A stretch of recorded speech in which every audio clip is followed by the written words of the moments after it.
जय श्री राम। सभी साथियों को मेरा नमस्कार। आज से हम स्टार्ट कर रहे हैं, प्रारंभ कर रहे हैं श्रीमद् वाल्मीकि रामायण महात्म्य। मतलब कि रामायण जो वाल्मीकि द्वारा रचित है। ऐसा कहा जाता है कि वाल्मीकि जी भगवान श्री राम से मिले भी थे, तो उनकी द्वारा लिखी हुई रामायण को आज से हम बिल्कुल अध्याय वाइज स्टार्ट करेंगे और पूरी रामायण पर इस चैनल पर आपको संपूर्ण रामायण देने की पूरी कोशिश करेंगे। पहला अध्याय, कलयुग की स्थिति, कलिका काल के मनुष्यों के उद्धार का उपाय, रामायण पाठ, उसकी महिमा, उसके श्रवण के लिए उत्तम काल आदि का वर्णन। श्री रामचंद्र जी समस्त संसार को शरण देने वाले हैं। श्री राम के बिना दूसरी कौन सी गति है। श्री राम कलयुग के समस्त दोषों को नष्ट कर देते हैं, अतः श्री रामचंद्र जी को नमस्कार करना चाहिए। श्री राम से काल रूपी भयंकर सर्प भी डरता है। जगत का सब कुछ भगवान श्री राम के वश में है। श्री राम में मेरी अखंड भक्ति बनी रहे। हे राम, आप ही मेरे आधार है। चित्रकूट में निवास करने वाले भगवती लक्ष्मी सीता के आनंद निकेतन और भक्तों को अभय देने वाले परमानंद स्वरूप भगवान श्री राम जी को मैं नमस्कार करता हूँ।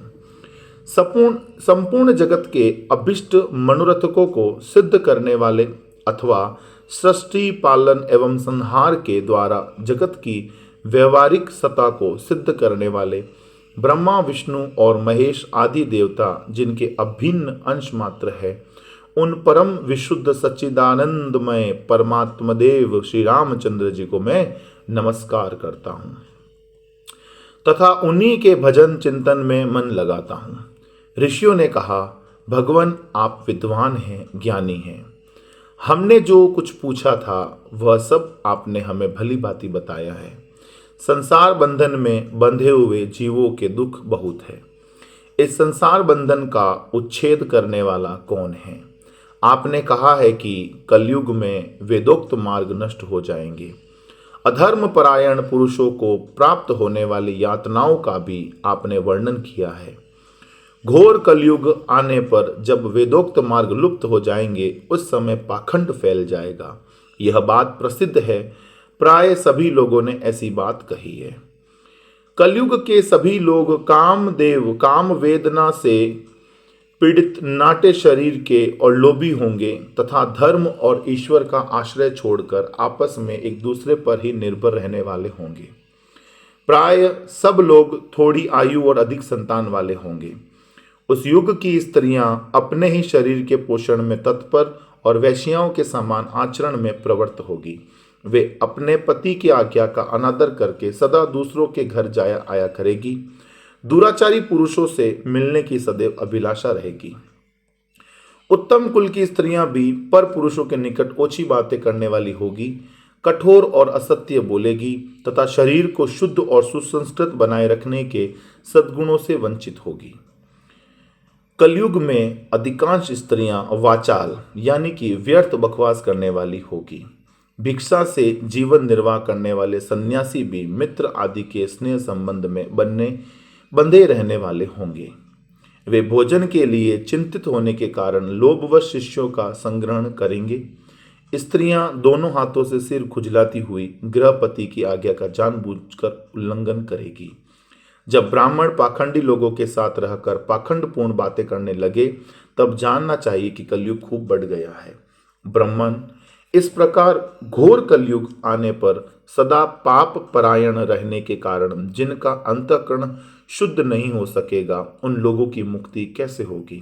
धर्मात्माओं में श्रेष्ठ सर्वज्ञ सूत जी देवादिदेव देवेश्वर सदगुरु जदगुरु जगत गुरु भगवान श्री रामचंद्र जी जिस प्रकार संतुष्ट हो वह उपाय हमें बताइए। मुनि श्रेष्ठ सूत जी, इन सारी बातों पर आप पूर्ण रूप से प्रकाश डालिए। आपके वचनामृत का पान करने से किसको संतोष नहीं होता है। सूत जी ने कहा, मुनिवरों, आप सब लोग सुनिए। आपको जो सुनना अभिष्ट है वह मैं बताता हूँ।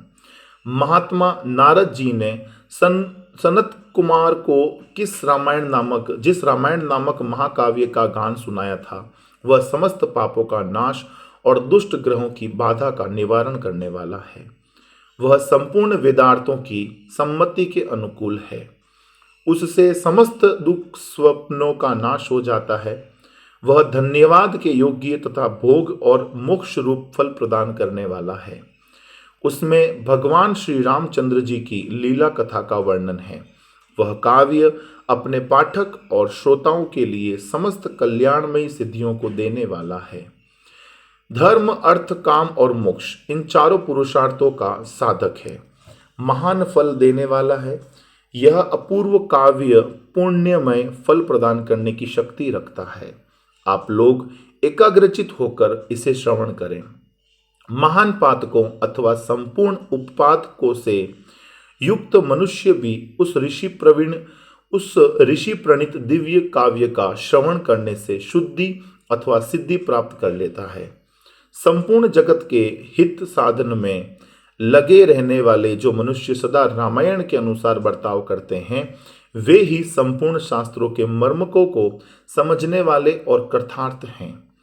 विप्रवरो, रामायण धर्म, अर्थ, काम और मोक्ष का साधन तथा परम अमृत रूप है। अतः सदा भक्ति भाव से उसका श्रवण करना चाहिए। जिस मनुष्य के पूर्व जन्मोपार्जित सारे पाप नष्ट हो जाते हैं, उसी का रामायण के प्रति अधिक प्रेम होता है। यह निश्चित बात है।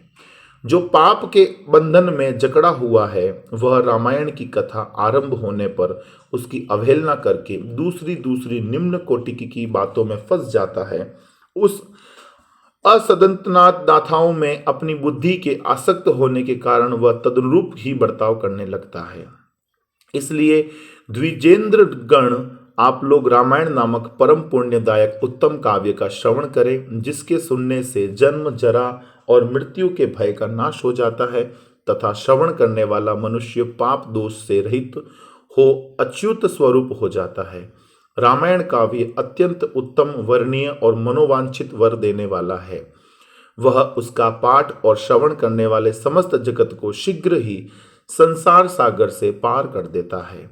उस आदि काव्य को सुनकर मनुष्य श्री रामचंद्र जी के परम पदकों को प्राप्त कर लेता है। जो ब्रह्मा, रुद्र और विष्णु नामक भिन्न भिन्न रूप धारण करके विश्व की सृष्टि, संहार और पालन करता है, उन आदिदेव परमोत्कृष्ट परमात्मा श्री रामचंद्र जी को अपने हृदय मंदिर में स्थापित करके मनुष्य मोक्ष का भागी होता है। जो नाम तथा जाति आदि विकल्पों से रहित, कार्य कारण से परे, सर्वोत्कृष्ट वेदांत शास्त्र के द्वारा जानने योग्य एवं अपने ही प्रकाश से प्रकाशित होने वाला परमात्मा है, उसका समस्त वेदों और पुराणों के द्वारा साक्षात्कार होता है।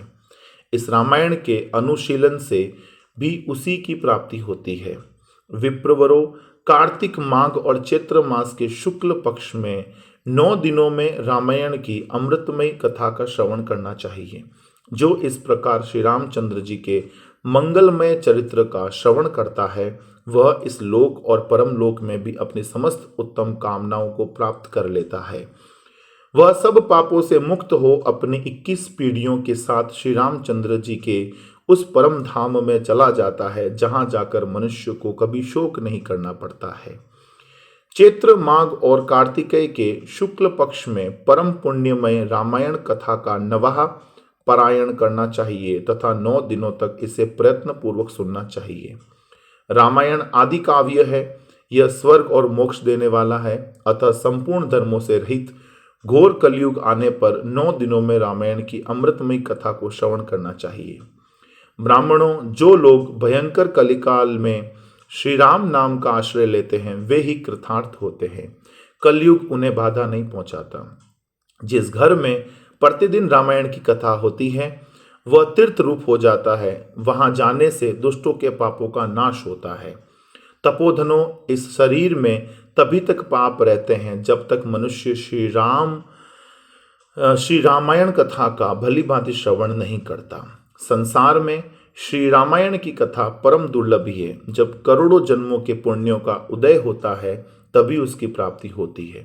श्रेष्ठ ब्राह्मणों, कार्तिक, माघ और चैत्र के शुक्ल पक्ष में रामायण के श्रवण मात्र से राक्षसा भाव सोदास भी शाप मुक्त हो गए थे। सोदास ने महर्षि गौतम के शाप से राक्षस शरीर प्राप्त किया था। वे रामायण के प्रभाव से ही पुनः उस शाप से छुटकारा पा सके थे। जो पुरुष श्री रामचंद्र जी की भक्ति का आश्रय ले प्रेम पूर्वक इस कथा का श्रवण करता है, वह बड़े बड़े पापों तथा पातक आदि से मुक्त हो जाता है। इस प्रकार श्री स्कंद पुराण के उत्तराखंड में नारद सनत कुमार संवाद के अंतर्गत रामायण महात्म्य विषयक कल्प का अनुकीर्तन नामक प्रथम अध्याय पूरा हुआ। किसी किसी प्रति में स्वल्पायु बहुपुत्र के स्थानों में स्वल्पायु बहुभुजा पाठ है। इसके अनुसार कलयुग में प्राय सब लोग थोड़े धन और अधिक संतान वाले होंगे, ऐसा अर्थ समझना चाहिए। तो उम्मीद करते हैं आप सभी को रामायण का यह प्रथम अध्याय आप सभी को पूर्णतः समझ में आ गया होगा। आप सभी इस रामायण कथा का श्रवण करें, केवल यह वीडियो ऑन करके रख दें। आपके घर में सभी पापों का नाश होगा, दुष्टों का नाश होगा और आपका घर धन धनार्जन से परिपूर्ण होने लगेगा। तो आज का वीडियो यहीं तक, मिलते हैं आपसे अगले अध्याय में। तब तक के लिए जय श्री राम।